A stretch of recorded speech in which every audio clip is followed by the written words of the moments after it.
Mi madre se llama Maria Barrett, pero nació Maria Isabel Chavez Rojas. Nació en Costa Rica, un país pequeño casi el mismo tamaño de West Virginia en América Central. Se movió a los Estados Unidos en 1970 a Westport, Connecticut, y vivió allí por 3 años. En 1973 se movió a Fairfield. El papá hacía muebles y tenía su propio negocio en Costa Rica, pero él se negó de venir a los Estados Unidos.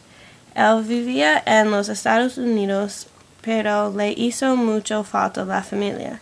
Entonces mandó por la familia. Mi mamá es una de 12 niños. Era muy difícil por el tamaño de la familia. Mi mamá estaba triste. Ella no quería venir a los Estados Unidos. Ella quería quedarse con los abuelos, primos y tíos. Ella tenía 9 años cuando se vino. Vinieron en el invierno y no estaban preparados para el tiempo. No tenían ropa de invierno ni botas. Ella se recuerda la primera vez que vio nieve y dijo que los hermanos fueron afuera y estaban corriendo en la nieve y comiéndosela. También conocieron los vecinos. Mi mamá todavía le hace falta su país.